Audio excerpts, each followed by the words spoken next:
Yuk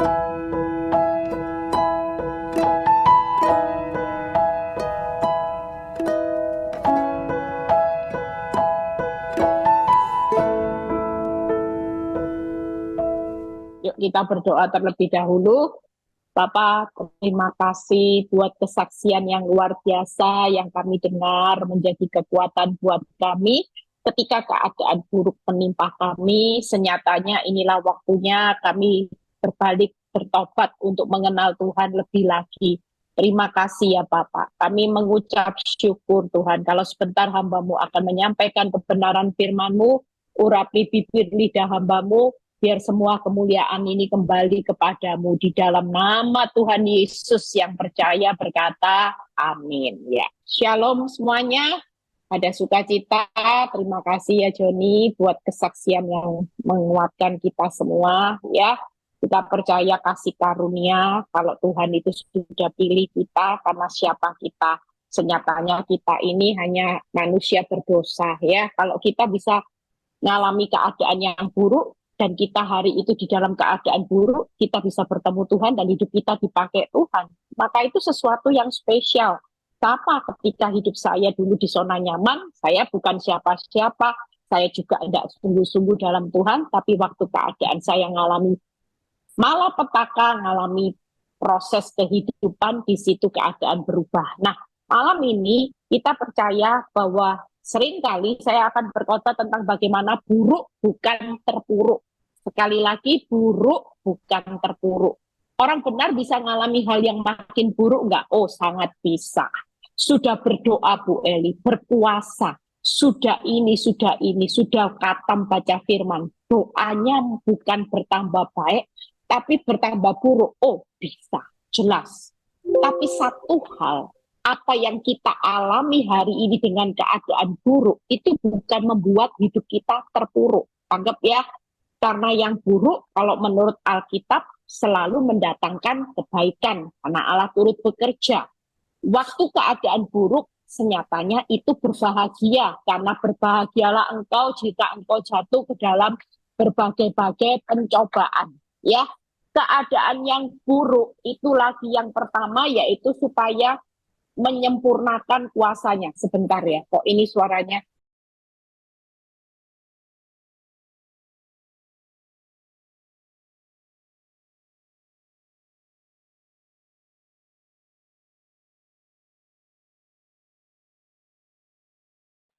Ya, ya. Di Yunus kita lihat hari ini percayalah semua proses kehidupan itu adalah mendatangkan kebaikan. Kalau itu jadi kehidupan siapapun yang mengalami keadaan yang buruk, maka ini akan mendatangkan kebaikan. Maka ini akan melihat kuasa Tuhan yang sempurna dan ini akan membuat kita akan berbahagia. Mungkin yang kita alami buruk, tapi yang Tuhan sediakan di depan itu selalu kebaikan, kebahagiaan, dan kuasa Tuhan yang sempurna.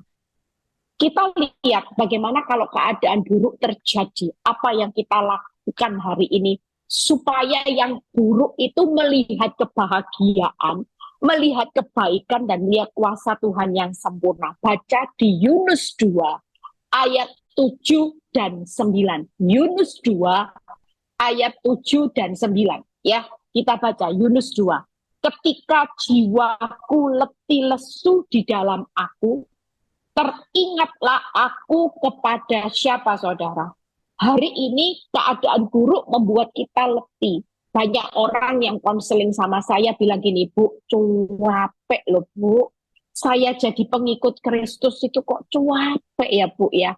Orang dunia kok cepet ya Bu ngalami sesuatu yang instan. Nah kalau ikut Kristus itu berdoa itu loh Bu, kok enggak dijawab-jawab, malah keadaan tambah buruk.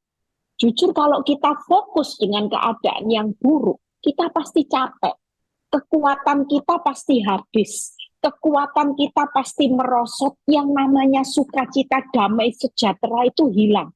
Jujur kalau tiap hari yang dilihat masalah, yang dipikir masalah, yang direnungkan masalah, kira-kira kita error enggak? Iman ini bisa bekerja enggak? Yang namanya hari ini respon yang benar. Nggak mungkin bisa, saudara. Makanya kenapa waktu Yunus mengalami keadaan jiwanya benar-benar letih lesu di dalam perutnya ikan, Yunus itu melakukan langkah di mana teringatlah aku kepada Tuhan dan sampailah doaku kepadamu ke dalam baitmu yang kudus. Keadaan yang buruk, kita mau melihat tidak akan terpuruk, akan melihat 3K tadi, di mana kita akan menikmati kebaikan, kebahagiaan, dan kuasa Tuhan yang sempurna. Percayalah, kita semua akan melihat bagaimana hari ini jangan terus yang diingat masalah, yang diingat hutang, yang diingat suamimu yang tidak pulang-pulang, yang diingat wajah wanita tobat. Hari ini kita mulai berubah fokus. Yang diingat itu Tuhan. Orang yang diingat Tuhan itu pasti bangkit imannya. Hari-hari ini saya tuh banyak ngajarin orang-orang, ya karena beberapa saat Tuhan taruh di hati saya. Setiap kali orang konseling selalu berkata, Bu, saya takut. Bu, saya khawatir. Hari ini saya cuma ngomong buat saudara semua yang jadi mendengar ini. Senyatanya kalau Tuhan yang besar di pihak saudara, kira-kira saudara perlu takut apa? Masalah kita besar, Tuhan kita jauh lebih besar. Saudara sedang menghadapi orang jahat. Ya, khususnya ibu-ibu yang konseling sama saya, itu takut menghadapi suami dan rancangan wanita tobat yang makin luar biasa. Ya, wanita tobat makin ketawanya keras, Bu Eli, di atas penderitaan saya. Suami saya makin benci sama saya, Bu Eli. Enggak apa-apa. Senyatanya kita tidak perlu takut, justru suami dan wanita tobat harusnya mereka yang takut, karena yang menyertai kita ini Tuhan. Tidak layak kita yang takut. Tangkap ya. Dan Yunus itu berkata, dia berdoa. Ketika kita berdoa, siapapun kita, mau kita orang yang punya masa lalu, misalnya, ya, penjahat, narkoba, pembunuh. Saya itu pernah pelayanan satu kali, saya itu ajak satu jemaat saya. Ya, waktu itu lucu. Jadi pelayanan di penjara wanita, waktu itu kita lagi puji-pujian gitu. Setelah selesai ya wajah orang-orang di sana itu kan nggak kelihatan. Dia bilang gini, saya tuh heran ya, tadi ada seorang wanita tahanan, wanita, wajahnya cantik gitu ya. Terus wajahnya polos. Nah, itu kejahatannya itu apa? Tanya sipirnya gitu. Sama sipirnya dijawab, itu di depan dia persis. Itu tadi yang kamu lihat di dekatku persis itu pembunuh. Dia langsung, aduh. Wanita yang wajahnya tanpa dosa, itu pembunuh. So. Kita hari ini ketika kita mengingat masalah, respon kita malah. Tapi waktu kita berdoa, doa kita itu sampai di baitnya yang kudus. Ketika kita bertobat jaga hati, doa kita itu kuasa. Nah, lihat berikutnya. Tetapi aku dengan ucapan syukur akan kupersembahkan korban kepadamu. Seringkali kita tanpa sadar ya, ucapan syukur itu korban yang mempersembahkan sesuatu yang menyenangkan hati Tuhan. Makanya kalau ada apa-apa, walaupun keadaan yang sulit, saudara tidak usah berkata mati, aku mati, enggak. Hari ini katakan apa? Puji Tuhan, haleluya. Terima kasih Tuhan. Itu ucapan syukur. Bagaimana apa yang kunasarkan akan kubayar. Keselamatan adalah dari Tuhan. Saudara lihat ayat 10. Lalu berfirmanlah Tuhan kepada ikan itu. Dan ikan itu pun memuntahkan Yunus ke darat. Apa yang hari ini nggak bisa engkau lakukan? Siapa yang memerintahkan berkat? Yang memerintahkan ikan paus untuk memuntahkan Yunus? Kira-kira Yunus bisa nggak ngomong sama ikan waktu keadaannya kepepet? Ikan, tolong ikan. Bisa nggak? Mungkin dikit-dikit gini pun ya nggak kerasa, saudara. Tapi percayalah, waktu Yunus ingat sama Tuhan, dia melakukan langkah yang kedua, berdoa. Dan yang ketiga, dia bersyukur. Tanpa dia sadari, ada kuasa yang dia tarik untuk bekerja, memaksa ikan, memerintahkan ikan untuk memuntah. Hari ini percayalah, keadaanmu yang buruk tidak akan terpuruk kalau engkau tidak ingat masalah. Yang diingat cuma Tuhan. Ketika kita ingat Tuhan, maka langkah yang paling tepat untuk kita lakukan daripada tabrak hutang online, tabrak sana, tabrak sini, berdoa. Itu sesuatu yang murah, tidak butuh biaya. Berdoa, saudara. Saudara perlu ke Gunung Kawi, kemana? Masih perlu biaya kan? Misalnya banyak orang yang hari ini ke Thailand, ya ada satu tempat yang keramat, katanya kalau doa di sana itu biasanya doanya itu tokcer, ya masih perlu biaya. Tapi kalau kita sudah keadaan capek, letih, lesu, tidak tahu jalan keluar, apa yang kita lakukan supaya yang buruk bukan terpuruk, tapi buruk itu nanti lihat kebaikan Tuhan, lihat kebahagiaan, lihat kuasa Tuhan yang sempurna, kita lakukan langkah aja. Hari ini siapa yang ingat terus akan masalahnya, mulai berbalik. Ingat Tuhan, berdoa, bersyukur. Ingat Tuhan, berdoa, bersyukur. Percayalah, ketika tiga hal ini konsisten kita lakukan, saudara, tanpa saudara sadari, Tuhan akan memerintahkan apa yang saudara tidak pernah bisa lakukan. Dia yang memerintahkan. Dia yang akan membuat satu keajaiban yang menyempurnakan kuasanya untuk melakukan sesuatu yang tidak bisa kita lakukan hari ini. Kita capek, kita putus asa, kita takut, jalan keluar terbuka? Enggak. Makin takut, makin menimpa kita. Itu firman Tuhan yang dikatakan. Apa yang aku takutkan, yang aku khawatirkan, itu justru menimpa kita. Lah kalau kita takut sesuatu yang buruk menimpa kita, alangkah jauh lebih baik hari ini ketika kita ingat Tuhan, kita berdoa, kita bersyukur, yang buruk itu akan berubah menjadi kebaikan, kebahagiaan, dan kita melihat kuasa Tuhan yang sempurna. Karena ketika tiga langkah ini kita lakukan, kita sedang menarik kuasa Tuhan, memerintahkan sesuatu yang mustahil hari ini menjadi mungkin. Tangkap ya saudara, yuk kita belajar pengalaman siapa yang ingat Tuhan. Kita lihat Yesaya 38 ayat 1, kita baca terlebih dahulu. Ayat 1 dan 2, kita baca terlebih dahulu. Hari ini yuk, siapapun yang lagi lihat masalah, mulai ditepuk pipinya. Lihat, jangan lihat masalah. Lihat masalah tambah capek, tambah letih, ya. Nggak ada jalan keluar. Mulai lihat Tuhan. Mulai lihat Tuhan. Lihat apa yang dilakukan Hizkia, kita belajar. Pada hari-hari itu, Hizkia jatuh sakit dan hampir mati. Siapa yang mengalami keadaan hampir mati, hampir hancur? Bu, kalau bulan depan atau 2 hari lagi, saya tidak mengalami pertolongan Tuhan, habis sudah. Nah, ini yang kita baca. Lalu datanglah Nabi Yesaya, ya, sudah mengalami terpuruk, masih ada berita, kabar. Ini benar-benar orang yang sudah benar-benar jatuh, terpuruk lagi, ya.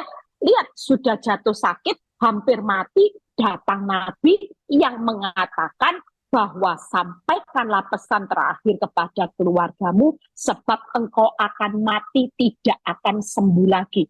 Berarti Hizkia, lihat semua bukti, tidak ada dasar untuk berharap. Kenyataannya sudah sakit, hampir mati. Datang Nabi mendoakan dia. Bukannya nabinya memberikan pengharapan, kamu akan sembuh. Tapi nabinya bilang gini, kamu akan mati. Jadi, kamu tidak akan sembuh lagi, sampaikan pesan terakhirnya. Kira-kira ini keadaan sudah benar-benar hopeless enggak? Putus asa enggak? Lihat jalan keluar enggak? Oh, enggak lihat, saudara. Tapi apa yang dilakukan Hizkia itu bisa menarik kuasa Tuhan. Lihat, lalu Hizkia memalingkan mukanya ke arah dinding dan ia berdoa kepada Tuhan. Orang yang terus lihat masalah, lihat bukti. Kalau Hizkia hari itu cuma lihat gini, iya ya mau mati, ya benar mati. Sudah gitu ya, sudah sakit keras, doanya hamba Tuhan, Nabi terkenal lagi bilang, ya aku suruh kasih pesan. Kalau dia hari itu nggak memalingkan mukanya, mungkin ya mati beneran. Tapi apa yang dilakukan Hizkia? Ayat keempat, lihat, kita baca, lompat ayat keempat. Maka berfirmanlah Tuhan kepada Yesaya, 5, pergilah dan katakanlah kepada Hizkia. Lihat apa yang dikatakan kepada Hizkia. Beginilah firman Tuhan Allah Daud, bapak leluhurmu, telah kudengar doamu, telah kulihat air matamu, sesungguhnya aku akan memperpanjang hidupmu 15 tahun lagi. Dan aku akan melepaskan engkau dari kota ini, dari tangan Raja Asyur, dan aku akan memagari kota ini. Inilah yang akan menjadi tanda bagimu dari Tuhan, bahwa Tuhan akan melakukan apa yang telah dijanjikannya. Tanpa kita sadari, hanya karena kita memalingkan wajah kepada Tuhan. Hizkia minta sembuh. Ya, Hizkia minta sembuh, Tuhan kasih perpanjangan 15 tahun, Tuhan mengabulkan ya permohonan doanya, walaupun dia minta sembuh tapi dikasih 15 tahun, itu sudah luar biasa. Tapi ada bonus yang Tuhan buka juga, yaitu melepaskan Hizkia dari semua musuh, bahkan Tuhan menepati janjinya. Kita percaya saat kita memalingkan muka wajah kita, nggak ingat masalah, maka Tuhan itu melakukan sesuatu yang lebih dari kita minta dan kita doakan. Tangkap ya, kita percaya malam ini sesuatu perkara yang besar itu pasti terjadi. Selama sudahlah, saudara nggak usah ingat suamimu nggak pulang. Ya, saudara nggak usah ingat suamimu yang hari ini mungkin masih menyakiti hidupmu dengan kata-kata kasar. Itu semua sampah. Kata-kata menyakitkan itu tidak perlu disimpan dalam hati, itu sampah. Misalnya saudara sakit hati dengan teman yang menghina saudara. Saudara dikatain, memang kamu ini balung-balungnya orang miskin, kok kamu tidak mungkin kaya. Dikutuki apapun, saudara tidak perlu minta. Hari ini bawa semua masalah kita tidak perlu lihat masalah, kita tidak perlu dengar masalah. Yang kita perlu lihat itu adalah Tuhan dan dengar apa kata Tuhan. Kalau Tuhan berkata berkat ada di atas kepala orang benar, tiap hari itu katakan gini, berkat menyertai aku, berkat menyertai aku, pagar perisaimu selalu memagari hidupku. Kira-kira kalau kita setiap hari mengatakan seperti itu, Tuhan itu melakukan jauh lebih banyak enggak dari apa yang saudara doakan, saudara mintakan. Ya, seperti yang kamu ucapkan di hadapanku, demikian akan kulakukan. Orang kalau lihat masalah, perkataannya pasti negatif. Matengkon, cilaka, apes, sial. Ya, orang kalau lihat masalah, pasti perkataanmu hanya keluar kutuk, bukan berkat. Tapi waktu kita memalingkan masalah, 3 hal. Tuhan mengabulkan permohonan, Tuhan melepaskan dari musuh, dan Tuhan menepati janjinya. Itu pengalaman Hizkia. Kita lihat pengalaman daripada seorang yang sakit kusta, berdoalah. Markus 1 ayat 40 sampai 42. Kita baca sama-sama. Markus 1 ayat 40 sampai 42. Satu pembahasan lagi kita selesai. Nanti ada proses tanya jawab ya berkaitan dengan khotbah ini. Saudara yang lagi capek, letih, lesu, malam ini katakan semangat. Gak perlu takut. Tuhan sudah punya solusi untuk memerintahkan ikan paus untuk memuntahkan Yunus. Malam ini juga, hari ini, malam ini, siapa yang lagi putus asa, capek, letih, lesu, katakan, Tuhan, aku percaya Tuhan punya cara sudah untuk memerintahkan bagaimana Tuhan buka jalan atas berkatku, Tuhan buka jalan atas rumah tanggaku, Tuhan akan memerintahkan pemulihan, memerintahkan pekerjaan yang baru, memerintahkan kesembuhan atas kankerku, apapun, sekalipun dokter sudah menvonis seperti Hizkia, engkau akan mati.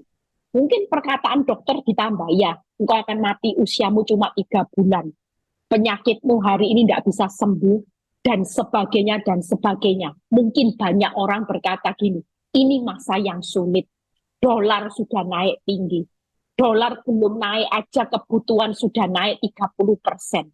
Lihat nanti kalau dolar naik. Saudara, kemarin saya dikirimi dari YouTube, ya, saya lihat di mana di pusat kotanya Los Angeles, ya, itu ditunjukin semua toko itu tutup loh, saudara. Mulai restoran besar, mulai bank, mulai toko-toko branded, saya lihat itu semua tutup. Dia jalan puter toko itu. Saya sering jalan itu daerah itu, saudara. Saya bilang gini, loh lah, kalau ke Amerika sudah tidak ada lihat toko-toko yang bagus-bagus itu. Dia fotoin satu-satu. Toko ini next close, next tutup, next tutup, semua tutup. Sampai satu building itu di video, saudara. Saya lihat, saya bilang gini, ini dunia ini mau dibawa kemana, saudara? Tapi percayalah kita sebagai anak Tuhan hari ini, yuk. Kita apapun yang terjadi, yang paling kita ingat, 1.000 boleh rebah, 10.000 boleh rebah di kanan kirimu, tapi itu tidak akan menimpa saudara dan saya. Kalaupun kita terkena efek daripada resesi dunia yang besar-besaran, karena ini pencobaan seluruh dunia sedang terjadi. Wahyu 3 ayat 19 berkata, aku tetap akan melindungi orang benar. Perlindungan Tuhan itu sudah lebih dari cukup karena kita duduk dalam lindungan yang maha tinggi. Tidak ada perlindungan yang jauh lebih tinggi selain perlindungan daripada Tuhan. Kita baca, seorang yang sakit kusta datang kepada Yesus dan sambil berlutut di hadapannya, ia memohon bantuannya, katanya. Lihat ya, orang sakit kusta. Hari ini masa walaupun mungkin sampai sekarang kusta itu penyakit yang paling mungkin mengerikan seperti kelasnya HIV. Ya, nanti semuanya bisa daging hilang, yang namanya jari-jari bisa hilang. Itu jelas penyakit yang mematikan. Mungkin keadaan yang benar-benar terpuruk, tapi lihat apa yang dikatakan seorang penyakit kusta. Dia datang sambil berlutut di hadapannya. Ia memohon bantuannya, katanya, engkau mau, engkau dapat mentahirkan aku. 41 itu yang luar biasa. Maka tergeraklah hatinya oleh belas kasihan. Lalu ia mengulurkan tangannya, menjamah orang itu dan berkata kepadanya, aku mau, jadilah engkau tahir. 42 itu luar biasa. Seketika itu juga lenyaplah penyakit kusta orang itu dan ia menjadi tahir. Malam ini yuk yang buruk tidak akan terpuruk dengan berdoa. Kenapa? Saudara, hari ini langkah yang paling tepat itu berdoa. Yang pertama, karena memang sifat Tuhan itu adalah Tuhan yang penuh belas kasihan. Hal buruk tidak akan terjadi, hidupmu terpuruk atau hancur waktu kita berdoa. Tidak mungkin. Misalnya kita hari ini mengalami kekurangan serba sedikit. Saudara berdoa, Tuhan, aku bersyukur atas segala apa yang terjadi. Tapi aku percaya, seperti Joni tadi bilang, burung di udara aja dipelihara. Aku ini kan berharga. Aku ini kan di matamu mulia. Aku jauh lebih berharga. Tuhan pasti pelihara. Percayalah. Tuhan yang saudara sembah itu Tuhan yang penuh belas kasihan dan Tuhan yang selalu tangannya terbuka untuk menolong. Makanya ketika belas kasihannya timbul, dia mengulurkan tangannya. Dan yang ketika dia mengulurkan tangannya, dia berkata, aku mau menyembuhkan engkau. Seketika. Itu juga penyakit kusta itu sembuh. Hari ini masalahmu besar. Tapi buat Tuhan, semua masalah itu jawabannya hanya seketika, sekejap, sekonyong-konyong. Kalau Tuhan hari ini mau jawab, tapi kalau memang belum waktunya Tuhan, tadi pagi saya khotbah, kita ini tidak bisa sogok Tuhan. Apakah seorang yang sudah khatam baca firman 17 kali sama yang 11 kali, prioritasnya beda. Yang 17 kali, bisa sogok Tuhan, hamba Tuhan bisa sogok Tuhan, sementara jemaat hari ini doanya itu nggak bisa powerful. Enggak. Semua itu hanya kita, orang benar. Siapapun saudara, mau orang hebat, kalau belum waktunya Tuhan, kita tetap jangan jemu-jemu untuk berdoa. Karena tiap kali berdoa, ada belas kasihan, ada tangan yang terulur, dan kehendak Tuhan, walaupun penundaannya itu kelihatannya berlama-lama, kira-kira di balik bangkrutmu, Tuhan punya kehendak buat saudara hancur enggak? Di balik suamimu yang error, kira-kira Tuhan punya kehendak engkau hancur enggak rumah tanggamu? Gak bakal. Karena kita percaya, kalau berbicara belas kasihan, tangan yang selalu terbuka, terulur, dan kehendak Tuhan itu mengikuti saudara. Saat saudara berdoa, maka doa itu akan menghasilkan kuasa yang gak main-main, saudara.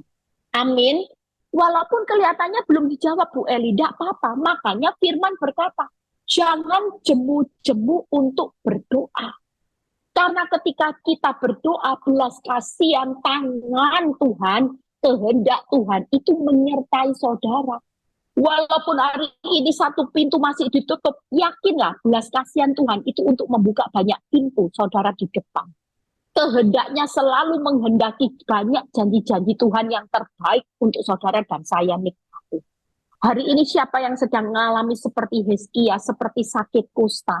Saudara sudah tidak punya bukti baik, mungkin lagi dikucilkan orang. Saudara mungkin sudah tidak punya pengharapan dengan sakit kusta, dengan vonis dokter, keadaan yang mematikan.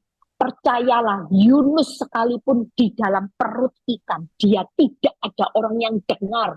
Dia tidak ada yang bisa menolong siapapun karena di dalam perut ikan itu seorang diri.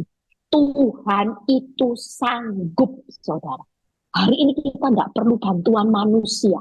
Seringkali kita lupa ketika kita berdoa antara kita dan Tuhan aja. Tuhan itu selalu berikan belas kasihan.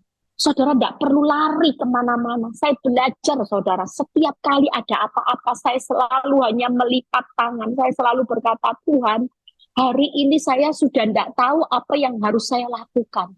Tapi saya memilih untuk percaya saja kepadamu. Aku tidak tahu aku harus melakukan apa. Karena aku sudah tidak punya kemampuan. Tidak punya lagi keahlian, kepintaran untuk aku bisa keluar dari masalah. Tapi aku punya Tuhan yang mampu melakukan segala perkara besar. Kita kalau sudah bisa mengatakan seperti itu, Tuhan itu senang, saudara. Kalau orang minta tolong dipercayai, senang. Tapi kalau sudah minta tolong, saudara bilang gini, bisa enggak ya Tuhan? Tuhan, bisa enggak ya? Bisa enggak? Kira-kira Tuhan itu gimana, saudara? Ya, imanmu enggak jalan, ya sudah. Yang terakhir, yuk bersyukurlah. Kita percaya sebelum kita buka poin yang penting, kita buka dulu di Mazmur 136 ayat 1-2a. Kenapa alasan kita bersyukur? Ini ayat jadikan pegangan. Jadi tidak perlu tunggu baik, baru bersyukur. Enggak. Bersyukurlah kepada Tuhan. Sebab apa, saudara? Ia itu baik. Bahwasannya untuk selama-lamanya kasih setianya 2a. Bersyukurlah kepada Allah segala Allah. Kita mengucap syukur karena kita tahu Tuhan baik, walaupun keadaanmu tidak baik. Kita mengucap syukur, kita percaya walaupun keadaanmu buruk. Kasih setia Tuhan itu selama-lamanya. Masalahmu sesaat, yang buruk sesaat. Kira-kira kalau yang buruk sesaat jadi terpuruk enggak hidupmu hancur? Enggak. Yang buruk-buruk ini karena ada kebaikan Tuhan, ada kasih Tuhan setia selama-lamanya, dan ada Allah di atas Allah yang punya kuasa atas hidupmu, yang pegang kedaulatan hidupmu. Yang buruk-buruk ini dirubah menjadi yang baik, kebahagiaan, kuasa Tuhan yang sempurna. Jangan pernah berpikir yang buruk selamanya, yang buruk sesaat, yang selamanya itu kebaikan, kemurahan Tuhan belaka, dan kasih setianya selama-lamanya atas hidup saudara dan saya. Saya kalau diintimidasi iblis, saya paling nggak mau dengar. Saya cuma bilang gini, ya masalah ini memang ada. Orang benar bisa jatuh dalam masalah. badai besar pun bisa. Tapi ini cuma akan berlalu. Yang selama-lamanya itu tetap kebaikan, kemurahan Tuhan, kasih setia Tuhan selama. Itu yang perlu diingat. Makanya mengucap syukur itu bukan saat kita masalah kita baik, sudah kaya, ya, sudah dijawab doanya, enggak. Tiap hari bersyukur. Saya tiap buka mata saya bilang gini, terima kasih ya Tuhan buat kebaikanmu, buat kemurahanmu sampai hari ini, buat kasih setiamu sampai hari ini. Itu yang diucapkan, saudara. Walaupun kenyataan makin tidak baik, it's okay. Percayalah, kita buka di satu ayat, di 2 Tawarik 20 ayat 12 sampai 15. Ini belajar dari pengalaman Raja Yosafat. Lihat ya. Ya Allah kami, ya 2 Tawarik 20 ayat 12. Ya Allah kami, tidakkah engkau akan menghukum mereka karena kami tidak mempunyai kekuatan untuk menghadapi laskar yang besar ini? Malam ini saudara bilang ini, Bu, enggak punya kemampuan, masalahku besar, enggak apa. Tapi lihat apa yang dikatakan Yosafat, yang datang menyerang kami. Kami tidak tahu apa yang harus kami lakukan. Tetapi, nah ini, mata kami tertuju kepadamu. Lihatlah di Tuhan. Dan berseru. Nah ini, lihat Tuhan, berdoa, camkanlah. Hai seluruh penduduk Yehuda, Yerusalem, tuanku Raja Yosafat, beginilah firman Tuhan Allah kepadamu, janganlah kamu terkejut kepada laskar yang besar ini, ya, sebab bukan kamu yang berperang, tapi melainkan Allah. Kalau Tuhan yang berperang, hari ini, engkau tidak tahu lagi harus apa yang kau perbuat, kekuatanmu sudah tidak ada. Sudah seperti itu, jangan putar otak terus. Capek, mikiri masalah capek. Sudah tidak punya kemampuan, sudah tahu tidak punya kekuatan, ya lakukan seperti Hizkia itu tadi, seperti Yosafat, seperti Yunus, mulai matanya tertuju sama Tuhan, berdoa. Lihat ayat 20 yang terakhir dikatakan, ketika mereka mulai bersorak-sorai, lihat ya, ini syukur dan nyanyian puji-pujian. Dibuat Tuhanlah penghadangan terhadap Bani Amon, Bani Moab, dan orang-orang dari pegunungan Seir dan hendak menyerang Yehuda, sehingga mereka terpukul kalah. Jadi percayalah 3 hal hari ini. Ya mungkin itu catatannya keliru, 20 ayat 20. Tuhan itu menghadang musuh, Tuhan memukul kalah musuh, dan Tuhan memberi kemenangan kepada orang benar.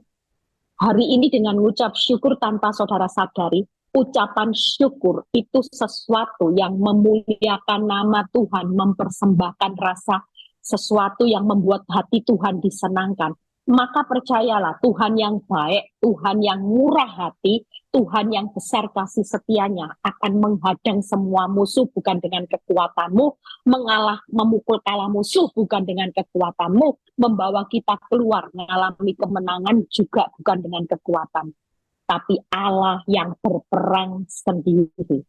Jangan ambil bagian peperangannya Tuhan untuk mengalahkan musuh. Kita hari ini tidak usah lari dari masalah. Capek Bu Eli, tidak usah capek. Justru tiap hari harus dibangun semangat. Makanya tiap hari saya selalu berkata, semangat, semangat, semangat. Karena waktu kita semangat, kita dapat menanggung penderitaan kita sampai kita tiba di waktunya Tuhan. Suatu kali percayalah, Hizkia melihat mujizat ditambahkan usianya. Ya, dia melihat musuh dikalahkan. Bagaimana Yunus diperintahkan ikan paus memuntahkan dia. Siapa lagi orang kusta ngalami mujizat seketika, sekejap, sekonyong-konyong. Karena Tuhan yang belas kasihan malam ini ada buat saudara. Tangannya selalu terbuka buat saudara dan saya. Bahkan hari ini kehendak Tuhan dibalik hal yang buruk-buruk bukan membuat hidupmu hancur terpuruk, tapi selalu yang terbaik buat saudara dan saya. Bahkan kita akan mengalami sesuatu kemenangan seperti Yosafat. Saudara tidak tahu harus berbuat apa-apa, tapi Tuhan malam ini berkata, nak, aku yang akan berperang sendiri buat engkau. Engkau tidak perlu tahu caranya bagaimana. Aku akan membawa musuhmu kalah. Engkau akan melihat bagaimana hari ini kemenangan besar terjadi. Kita percaya malam ini saya sudah selesai, ya. Saya percaya dengan apa yang terjadi hari ini, yang lagi ngalami hal buruk-buruk, bahkan dengar yang buruk-buruk, nggak usah takut, katakan semangat. Semangat, percayalah waktu kita semangat, siapapun ya. Kalau Joni bisa melihat bagaimana hidupnya sepertinya gelap, saya waktu ketemu dia terakhir, saya bilang, tidak usah putus semangat. Jangan mengecilkan kuasa Tuhan karena melihat keadaan kita. Itu kita seringkali tidak lihat mujizat itu karena kita mengecilkan kuasa Tuhan diukur dari kenyataan hidup. Tidak bisa, saudara. Kalau kita tahu Tuhan itu berperang, Tuhan tidak perlu bukti baik untuk melakukan kemenangan, maka kita tidak usah lihat nyata kita hari ini. Sudah lihat Tuhan, berdoa aja, bersyukur aja. Gampang nggak, saudara? Gampang. Ini langkah yang akan dilakukan. Kita lihat loh, semuanya ngalami kemenangan loh. Yunus lihat kemenangan, Yosafat lihat kemenangan. Ya, tadi siapa? Hizkia lihat kemenangan. Orang yang kusta, yang parah ini bukannya terpuruk, tapi semuanya melihat kemenangan. Tuhan Yesus memberkati. Siapa yang mau bertanya, saya berikan waktu. Nanti setelah itu kita tutup dalam doa. Yes, tepuk tangan dulu bagi kemuliaan nama Tuhan Yesus. Haleluya. Puji Tuhan ya. Dari kisah-kisah ini ya Anda bisa mengambil hikmahnya ya, bahwa Tuhan selalu ada rencana yang baik meskipun kelihatannya sesuatu yang buruk terjadi. Baik, buat Anda yang mau bertanya, sudah dibuka ya, kolom chatnya sudah dibuka, atau yang mau langsung bertanya angkat tangannya boleh ya, angkat tangannya, buka kameranya, angkat tangan, saya nanti kasih akses co-host ya. Silahkan yang mau bertanya ya tentang hal-hal yang tadi disampaikan oleh Ibu Gembala kita ya. Nah, karena kadang-kadang Anda kalau nggak dibatasi pertanyaan itu pertanyaan cari pembelaan diri, maaf ya. Jadi kalau bertanya itu pengen dibela ya pertanyaannya itu. Ya pasti sekitar situ. Nah, jadi sudah yang dikasih Tuhan, silakan bertanya untuk sekitar firman yang tadi disampaikan oleh Ibu Gembala. Ada yang mau bertanya? Silakan angkat tangannya atau bisa chat ya, bisa chat ya, silakan. Haleluya, puji Tuhan. Sebentar, ada message ya. Nah, oke, baik.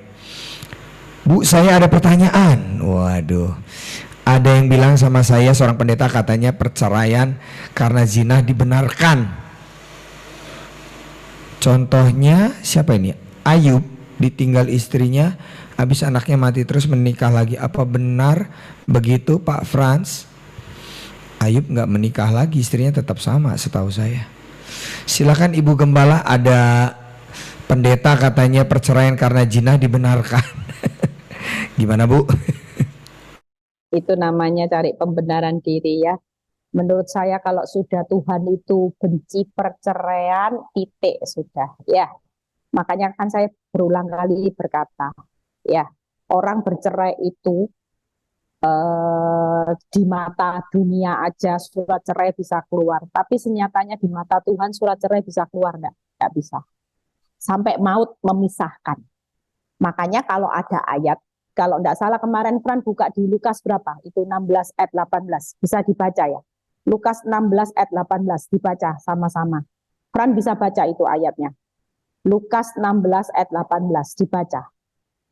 Iya, Lukas 16 ayat 18, setiap orang yang menceraikan istrinya lalu kawin dengan perempuan lain, ia berbuat zina. Dan barang siapa kawin dengan perempuan yang diceraikan suaminya, ini buat prianya ya, ia berbuat zina. Lihat ya, kalau saudara bercerai, kawin misalnya, ya ini sudah diceraikan suaminya, dikawin sama orang yang berbuat zina. Zina ketemu zina, keturunannya apa saudara? Saudara bisa merenungkan ya, ke orang zina di mata Tuhan kawin dengan zina, ya. Nah, kawin dapat keturunan. Nah, keturunan zina sama zina ini gimana saudara? Loh, jujur orang jauh lebih baik mempertahankan perkawinan sampai maut memisahkan, itu dapat mahkota loh saudara. Orang pikir ya sudahlah, saya kan sudah tidak cocok zina kawin ya. Tapi ayat ini tidak boleh. Kita hari ini diceraikan suami, misalnya kita diceraikan suami, ya kita mau kawin, sudah diceraikan kok Bu Eli mau kawin. Nanti kawin lagi sama orang lagi, orang ini zina lagi, dianggap zina lagi saudara. Lah perkawinan yang dalam tanda pemandangan Tuhan zina, kira-kira ini perkawinan yang diberkati enggak? Alangkah jauh lebih baik, makanya saya bilang sama istri-istri yang sudah diceraikan suami, itu tidak ada. Itu cuma surat dunia, makanya kamu nggak boleh kawin, kecuali ada ayat 1 Fran, mungkin bisa dibuka saya, bahwa istri yang sudah diceraikan itu berhak ketika suaminya sudah meninggal. Ayat berapa kemarin ya? Istri yang diceraikan sama suaminya baru itu yang bisa menikah. Kalau sudah suaminya sampai meninggal, sah itu baru. Ya, kalau tidak bisa ya saya lupa itu ayatnya. Kalau ada yang bisa bantu itu ayatnya penting. Di Korintus kalau tidak salah Fran. Di Korintus atau berapa ya. Jadi hari-hari ini yuk kita semua bertahan aja dengan perkawinan. Saya sejak mengerti firman saya takut kalau kawin. Kenapa? Saya bilang gitu, Tuhan, apapun terjadi, saya nggak mau keturunan saya ini nanti bukan menjadi keturunan-keturunan yang benar-benar karena kita ini menghasilkan dari roh, bukan daging dari zina. Ya, makanya jangan sampai, Roma 7 ya. Roma 7 ayat 2 sampai 3. Kalau bisa dibaca Fran. Roma 7 ayat 2 sampai 3 itu ada yang jawab Fran. Roma 7 ayat 2 sampai 3. Roma 7 ayat 2 sampai 3. Sebab seorang istri terikat oleh hukum kepada suaminya selama suaminya itu hidup. Akan tetapi apabila suaminya itu mati, bebaslah ia dari hukum yang mengikatnya kepada suaminya itu. Jadi selama suaminya hidup, ia dianggap berzina kalau ia menjadi istri laki-laki lain. Tetapi jika suaminya telah mati, ia bebas dari hukum, sehingga ia bukanlah berzina kalau ia menjadi istri laki-laki lain. Nah, ya, jadi sudah ngerti ya, jangan mau diomongi siapapun, pokoknya kita lebih percaya Tuhan aja. Selama kita bertahan, saya itu melihat ya beberapa ibu-ibu, saya lihat yang bertahan ditinggal suaminya tidak kawin lagi, sampai maut memisahkan, itu anak-anaknya diberkati Tuhan luar biasa. Saya banyak melihat ibu-ibu, mereka bilang gini, Bu, saya itu ditinggal suami mulai umur 27 tahun, suaminya meninggal. Bayangin, sudah jadi janda berapa tahun, tapi dia bilang saya nggak mau kawin kok. Sudah, saya tetap setia aja sama Tuhan. Toh anak-anak juga hari ini diberkati Tuhan luar biasa. Saya sekarang di masa tua enak loh Bu, punya anak-anak yang cinta saya, diberkati Tuhan. Saya tinggal nikmati aja. Nah itu salah satu upahnya, karena dia tidak melakukan zina. Ya, Tuhan Yesus memberkati. Ya, puji nama Tuhan. Baik, sudah dijawab ya pertanyaan tadi.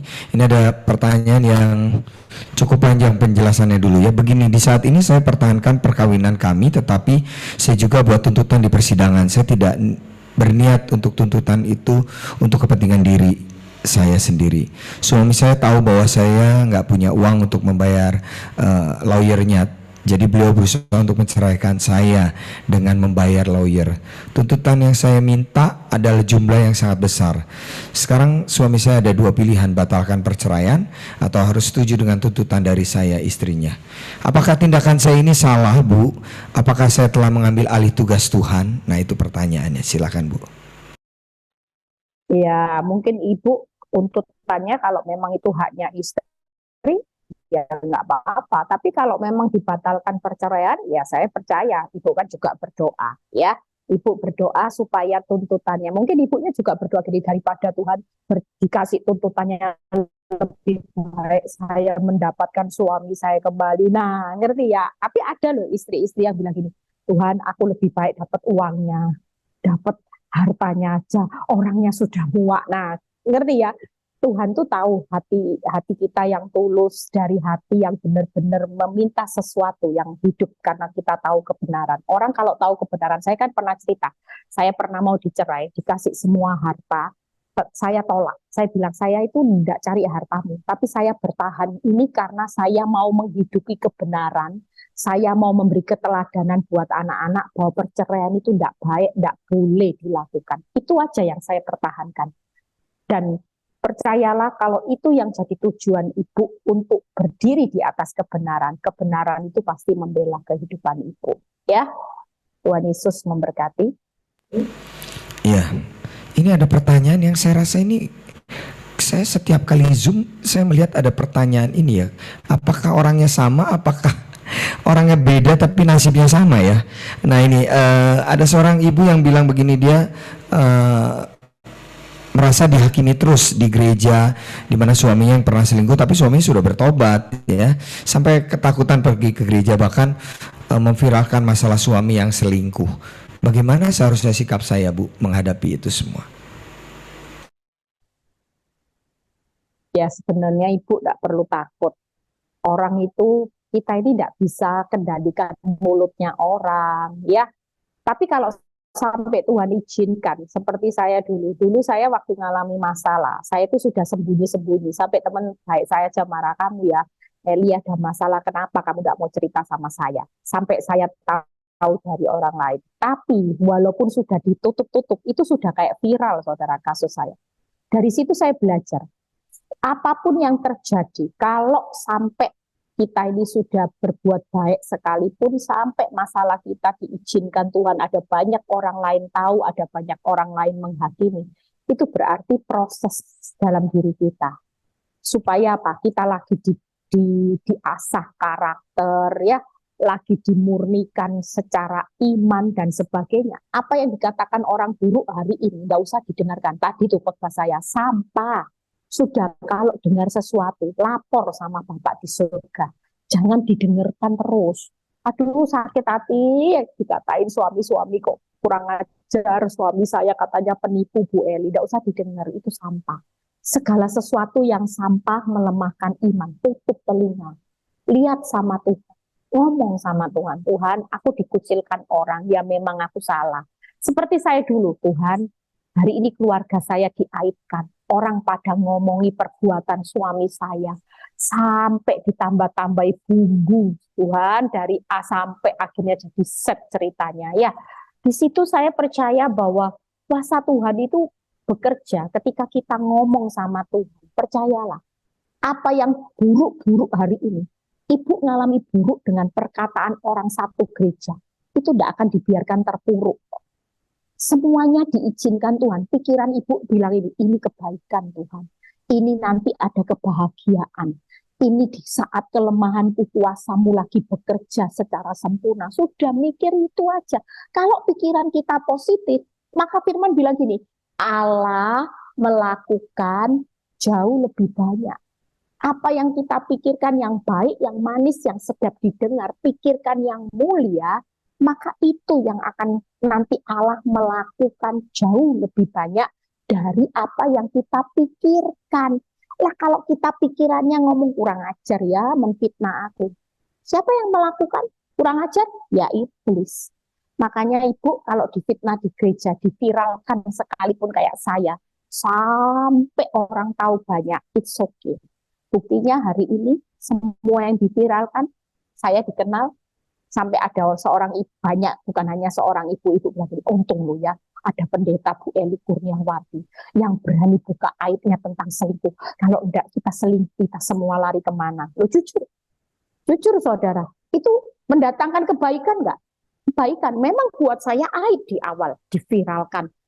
Izinnya Tuhan, kok Tuhan izinkan. Tapi semua ini mendatangkan kebaikan. Coba kalau enggak ada satu orang yang mati, kira-kira ada enggak yang bertumbuh mengalami kemenangan? Enggak ada, saudara. Saudara bisa jadi wanita berkemenangan hari ini. Ada banyak orang yang lihat proses hidup saya. Di situ orang memuliakan memuliakan nama Tuhan. Amin. Ya, nggak usah takut, Ibu maju hadapi yang namanya fitnah apapun, nggak usah takut, semuanya pasti mendatangkan kebaikan kalau itu seizin Tuhan.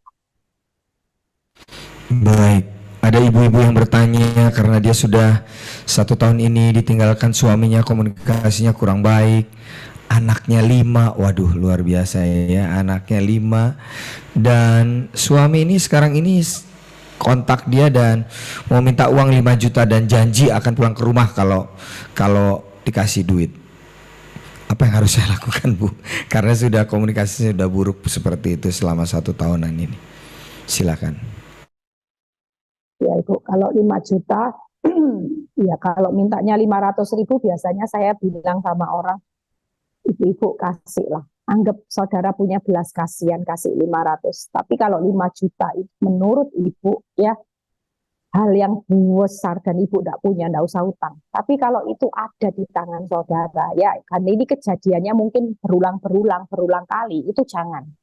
Misalnya sudah ketiga, 4 kali, tiap kali janji dikasih ulang, tidak balik lagi. Nah itu cuma bohong. Tapi kalau ini baru sekali, dan memang ibu doa Tuhan gerakkan. Ibu artinya gini, siap aja. Anggap 5 juta ini kalau memang dia kembali dan itu dihabiskan lagi, ya ibu tetap mengucap syukur, haleluya sudah. Ya doa aja dulu ibu ya, karena kadang-kadang Tuhan tunjukkan jalan. Kalau 5 juta sampai ibu hutang itu tidak boleh. Tapi kalau 5 juta itu ada di tangan dan saudara berkata, Tuhan bisa enggak uang ini saya beri. Tapi beberapa saat kalau kita minta peneguhan Tuhan, kita mau beri seseorang. Biasanya kalau Tuhan tidak izinkan, saya kalau mau beri bantuan orang, biasanya beberapa saat saya doa, tiba-tiba Tuhan izinkan, saya lihat tuh orang ini tidak kenal loh, ternyata Tuhan selamat ya, belum tak kasih, ngerti ya. Nah itu peneguhannya Tuhan, berarti Tuhan bilang gini, tidak usah dikasih, ini cuma pembohong, cuma penipu yang mau nipu uangmu. Ibu bawa doa dulu ya, jangan segera dikasih, tanya sama Tuhan dulu. Tuhan Yesus memberkati. Baik. Ya, ada pertanyaan yang berulang kali juga ditanyakan, mungkin beliau belum pernah dengar jawabannya dari Ibu Gembala ya. Saya anggap seperti itu karena pertanyaannya sama. Ada suami yang mungkin masih dalam persoalan dengan wanita tobat begitu atau dengan pelakor, dan sang ibu masih tetap kepo pengen lihat chat suaminya. Apakah itu dibenarkan atau gimana, Bu? Silakan. Jangan ya, kan seringkali sudah saya ajari bisu, tuli, buta, budek. Gini, kalau tuh saudara tidak merasa lebih pintar dari Tuhan, ngapain mau kepo? Ya, kalau Tuhan yang berperang itu tadi Yosafat, aku yang akan berperang, berarti bukan saudara yang suruh berperang. Saudara tidak perlu kepoin suami, lihat WA, lihat wanita tobat, sudahlah. Kalau Tuhan yang berperang ya saudara cukup diam. Lah kalau Tuhan saudara yang berperang, ya Tuhannya diam nanti. Nah lebih baik mana? Saudara sama Tuhan hebat mana? Kalau menurut saya nggak perlu melakukan apa-apa kok. Toh semua bukti, kalaupun tidak ada yang baik, sekalipun seperti Hizkia sudah dengar berita buruk, kenyataan buruk, toh Tuhan sudah sanggup kok memulihkan keadaan semuanya. Ketika kita nggak lihat suami, lihat Tuhan aja, itu sudah jawaban ya. Ibu jangan lihat suami, jangan fokus dengan wanita tobat. Mulai hari ini lihat Tuhan, dekat Tuhan. Itu aja, berdoa, bersyukur. Haleluya, puji Tuhan, Allah turut bekerja. Waktu suami saya tidak pulang, mendatangkan kebaikan, sekolah Alkitab, nanti lulus summa cum laude. Itu jadi iman saya loh tiap hari.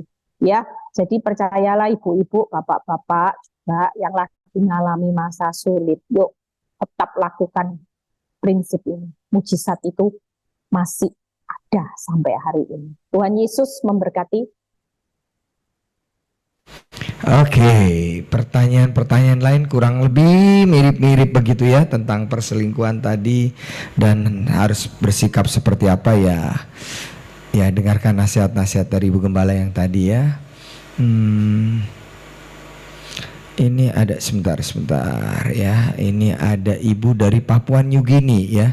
Kita baru menikah lalu kita punya anak satu, baru bayi usia 3 bulan. Suami saya lari nih.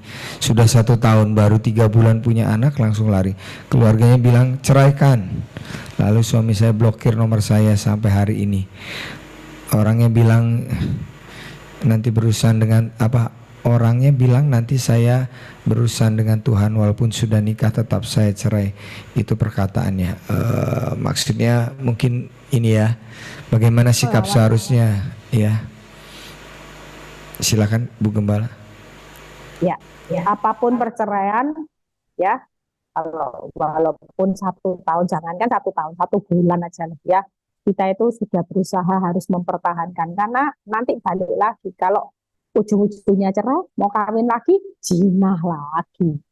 Ngerti ya? Alangkah jauh lebih baik, percayalah, kekuatan doa ya, itu tidak akan pernah kalah. Apalagi perbuatan baik, itu pasti yang perbuatan jahat itu kalah. Kalau kita tiap hari berdoa yang baik-baik, melakukan yang baik-baik, kira-kira apa yang kita doakan Tuhan tuh melakukan enggak? Jelas, saudara. Hari ini pikiran kita yang perlu dijaga. Makanya peperangan itu selalu yang saya ajarkan. Jangan pernah jemu-jemu untuk berbuat baik. Jangan pernah jemu-jemu hari ini. Selain perbuatan baik itu apa? Ini nih, pikiran sama perkataan ini. Itu terus dikatakan yang baik. Itu semua sinergi, saudara. Jadi satu kesatuan. Itu dahsyatnya luar biasa. Doa berkuasa, pikiran positif dilakukan Tuhan, perkataanmu yang positif dilakukan Tuhan. Lah kira-kira perbuatanmu yang baik yang kau tabur akan kau tuai suatu kali jadi benih yang baik. Semua ini bekerja, saudara. Kalau ini semuanya sudah positif jadi satu kesatuan, percayalah. Apa yang kita doakan suami maupun baru menikah 1 bulan sudah kabur, balik. Percayalah. Tidak mungkin kecuali pikiran kita yang negatif ya, kita tidak bisa nyalakan Tuhan. Kalau kita ngomong suami kita brengsek, pikiran kita brengsek, tidak mungkin berubah. Ya sudah, Tuhan angkat tangan. Tapi kalau kita berkata, Tuhan, aku percaya suamiku baik, suamiku balik, suamiku akan mengasihi aku, dia akan jadi imam. Dan tiap kali kau berpikir positif, berkata positif, dan kau terus berdoa, dan kau terus melakukan perbuatan yang baik terhadap suami, semua benih ini jadi satu, maka hasilnya pasti spektakuler. Amin, saudara. Ya, nggak usah takut, Ibu. Maju terus, Ibu yang dari Papua ini. Ya, semangat. Iya. Ini ada yang luar biasa, tinggal 1 atap tapi 10 tahun nggak komunikasi. Waduh. Mesti gimana nih Bu Gembala? Karena selalu katanya berbeda pendapat untuk mendidik anaknya. Ini gimana ini 10 tahun nggak komunikasi? Silakan Bu. Ya, menurut saya seorang istri tetap harus tunduk selama suami mendidik anak. Ya, hari ini kecuali anak tidak diajari mencuri, ya kita bisanya mendidik anak disiplinnya dengan cara dia okay lah. Bagaimanapun seorang satu rumah tangga itu nggak mungkin kepalanya 2, makanya nanti kacau. Harus satu kepala dan istri itu leher. Ya, istri tetap harus tunduk kepada otoritas dari kepala. Jadi 10 tahun, saya percaya Ibu ya, saya bukan menghakimi. Ibu mungkin bisa nilai, selama 10 tahun Ibu tidak ngomong, Tuhan itu sulit loh memerintahkan berkat. Coba Ibu koreksi, berkat itu pasti seret ya. Seret itu isinya apa ya? Sulit itu. Karena Tuhan memerintahkan berkat buat rumah tangga yang bisa diam rukun bersama. Satu atap tapi tidak rukun, berkatmu itu tidak akan terjadi. Ya, makanya kerja apa aja Ibu akan sulit. Daripada seperti itu, Bu, langkah yang paling baik Ibu belajar kerendahan hati, datang sama suami. Minta maaf terlebih dahulu. Ngomong, saya minta maaf. Mulai hari ini, saya sudah tidak mau ambil keputusan apa-apa. Selama itu terbaik buat saya dan anak-anak, ambillah keputusan. Ibu mulai belajar rendah hati.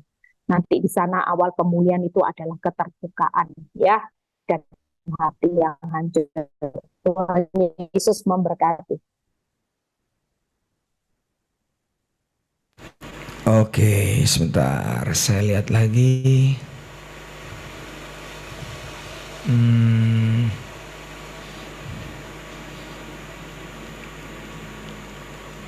Oke, sebentar. Oke, semua sudah berterima kasih. Kemudian apa, puji Tuhan suami. Oh, ini ada istri yang suaminya sedang dilaporkan oleh simpanannya ya, wanita simpannya di kepolisian. Nah, jadi terbuka perselingkuhan suami ya. Nah, ini proses, dia percaya proses ini mungkin akan proses pertobatannya ya.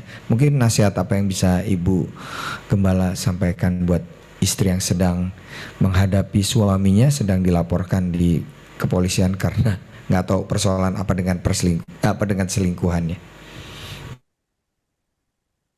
Ya, saya pernah satu jemaat yang konseling sama saya juga ngalami itu, saudara. Dia tanya, Bu, gimana Bu? Gara-gara dilaporin sama pelakor karena dia hajar pelakor sampai berdarah-darah. Hancur bener-bener, hidung mungkin sudah bengkong kanan kiri katanya. Ya, bayangin kalau hidung palsu, biasanya pelakor itu kan cantiknya palsu ya, hidungnya palsu, telonjok itu sampai hidungnya, tulang hidungnya itu bengkong, saudara ya. Saya cuma bilang gini sama ibu ini, Bu, suami saya minta didatangi, minta dikirim makanan dan sebagainya, enggak apa-apa sudah, kamu layani dengan baik. Sampai suatu kali si istri bilang gini, Bu, suami saya pinjam uang supaya bisa dibebaskan, diringankan hukumannya. Kira-kira diberi enggak, Bu? Saya tanya berapa jumlahnya. Kamu punya enggak uang sejumlah itu? Ya saya punya. Ya sudah, kalau menurut kamu enggak memberatkan, kamu pengen menolong, ya sudah, kasih hati yang kasih, enggak apa-apa sudah. Singkat cerita, ibu ini nurut. Dia datang, dia bawain makanan, dia kasih uang. Singkat cerita suaminya keluar. Saudara tahu suatu kali tidak lama setelah suaminya keluar, ibu ini telepon saya nangis-nangis. Bu, setelah dibebaskan, lah kok balik lagi sama pelakon wanita tobat, Bu. Dia itu sampai menuntut hasil. Ya, ibu sudah tolong, dibales seperti kejahatan, dibales air tuba yang buruk. Ibu percaya, mungkin suamimu bisa balas jahat, tapi bukan Tuhan. Ibu, apa yang ibu lakukan dengan tulus, balasannya nanti dari Tuhan. Dan ibu ini sudah, akhirnya ibu ini bertulus, ya, sudah dilepasin suaminya. Tapi hari ini puji Tuhan, suaminya sudah kembali sama dia. Ya, pelakonnya sudah dibuang total. Ya, kita percaya semua tetap ada waktunya Tuhan. Kalaupun ibu mau berbuat baik, ibu tidak usah kecewa, nanti kalau sudah ditolong, dibaiki, balik lagi, itu urusan suami sama Tuhan. Tapi yang penting, urusan ibu sama Tuhan beres. Ya, jadi upahnya tidak akan sia-sia ibu. Tetap semangat. Ya, ini kali ini ada yang cukup menarik karena suami yang bertanya ya, istrinya yang menggugat dia untuk bercerai. Sedangkan suaminya mungkin ingin mempertahankan pernikahannya. Bagaimana ya Bu caranya supaya melembutkan hati istri saya? Waduh, minta tipsnya ya. Begitu, silahkan Ibu Gembala. Ya, minta Tuhan untuk melembutkan ya. Minta Tuhan, aku minta Tuhan melembutkan hati istriku supaya menolak perceraian. Itu aja ya. Ada satu ayat yang ada di Mazmur 6, itu kalau tidak salah gini, waktu aku berseru kepada Tuhan, Tuhan dengar tangisku, maka musuhku itu akan mundur, ya, musuhku itu akan sangat terkejut, dan musuhku malu dalam sekejap. Nah ini boleh dikatakan, hari ini katakan gini, Tuhan aku percaya, istriku hari ini mundur mencabut gugatannya, istriku juga akan sangat terkejut melihat kuasa Tuhan yang bekerja, dan istriku juga akan hari ini mendapatkan malu dan dia bertobat. Nah itu aja sudah dikatakan, itu ada ayatnya ya. Jadi itu boleh jadikan praktek dalam pembacaan pembelaan Tuhan ya. Itu boleh dikatakan seperti Daud mengatakan itu kepada Tuhan pada waktu dia menghadapi orang-orang yang jahat ya. Jadi Bapak jangan putus asa, Biasanya setahu saya kalau suami lagi bergumul tentang pasangan hidupnya, suami ini sudah benar-benar totalitas sama Tuhan, cepat dijawab Tuhan, pasti lihat pemulihan ya. Yang penting Bapak hancur hati, datang sama Tuhan, minta maaf juga sama istri. Nah itu sudah ada yang kasih Mas Purna ayat 10-11 ya. Tuhan Yesus memberkati. Ya, baik. Ada 2 pertanyaan yang mungkin terakhir ya, karena waktu juga ya. 2 pertanyaan langsung bisa dijawab nanti oleh Ibu Gembala. Yang pertama adalah seorang istri yang juga kena imbas ditagih-tagih hutang oleh mungkin debt collector atau penagih hutang gitu ya, yang karena suaminya hutang usaha, apalagi karena perselingkuhan juga dia sehingga punya hutang usaha yang cukup besar, dan istri terus mengalami teror mungkin seperti itu. Apa yang harus dilakukan ya? Yang kedua adalah menghadapi suami yang pelit ya, yang tadi yang suaminya punya utang begitu banyak, kemudian suami yang merasa hidupnya paling menderita gitu, paling susah gitu ya. Nanti buat istri dan anak nggak punya ini itu ini ya, anggap suami yang pelit lah begitu ya. Padahal kelihatannya cukup begitu. Silakan Ibu Gembala, bagaimana menghadapinya? Ya, kalau menghadapi suami yang kejar debt collector ya, itu pasti ada beberapa istri yang konseling sama saya itu sampai ketakutan. Percayalah, kita ini tetap hidup dalam lindungan yang maha tinggi ya, nggak usah takut. Semua terjadi atas hidup kita itu pasti ada proteksi Tuhan. Setiap hari bawa doa seperti yang saya kasih Mazmur itu 91 itu, dan ada doa-doa saya yang perlu dibaca dari poin 1 sampai 22 poin. Itu sudah saya kasih beberapa kali di grup, di mana yang belum punya bisa minta japri ke saya atau DM saya ya. Itu doa dikatakan, waktu doa itu dikatakan, percayalah nanti ada cara Tuhan menyelamatkan. Nah, menghadapi suami yang pelit ya, Ibu percaya bahwa kita dipelihara bukan karena kehebatan kita, tapi kita dipelihara itu karena kasih Tuhan, kebaikan Tuhan dan kemurahan Tuhan atas buat setiap hidup kita. Kalaupun suami pelit, saya terlalu percaya kayak Joni tadi cerita ya, waktu dia nggak bisa makan ya, mungkin kadang-kadang pertolongan itu datang dari orang yang pelit tuh. Banyak orang yang bilang, ibu tahu Tuhan itu bisa kirim orang yang pelit itu untuk yang memberi bantuan sama saya. Tidak pernah saya pikir orang ini pelit, malah orang ini yang bisa nolong saya. Kadang-kadang kita percaya di tengah keadaan kita yang nggak tahu jalan keluar, ketika kita berdoa, Tuhan, aku hari ini punya suami pelit, tapi ya sudah, tidak usah ngomong pelit. Terima kasih buat suami yang royal. Jangan dikatakan dasar pelit, metitit-titit, nanti tidak lihat mujizat ya. Mulai hari ini Ibu, apa yang seperti Ibu ucapkan dilakukan Tuhan lah. Kalau Ibu ngomong pelit, ya tidak berubah. Mulai sekarang kalau ngomong di depan anak, papamu itu pelit, jangan. Papamu itu baik, tidak ada orang yang royal kayak papamu ya. Ditanya orang, suamimu pelit, enggak, royal, sudah baik, tidak apa-apa ya. Itu salah satu bentuk kita sedang membalik kuasa membalik keadaan dengan kuasa perkataan. Jadi mulai sekarang Ibu bertobat berkata pelit ya. Kalau curhat sama temen enggak usah ngomong pelit, sudah baiknya orang sudah ya. Mulai sekarang diperkatakan, kuasa perkataan itu besar kuasanya, nanti akan terjadi. Tuhan Yesus memberkati ya. Yes. Tepuk tangan ya untuk pertanyaan-pertanyaan yang sudah dijawab, dan kurang lebih tadi ya saya sampai harus ini dulu, screening dulu, kurang lebih lah pertanyaannya sama ya.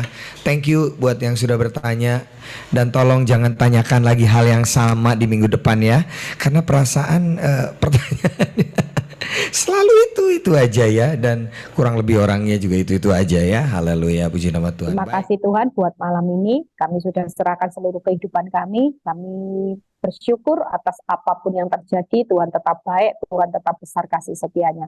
Tuhan berkati Joni dalam kehidupannya di masa-masa yang akan datang. Tuhan yang memberikan pekerjaan semua masa depan, baik keluarga yang luar biasa.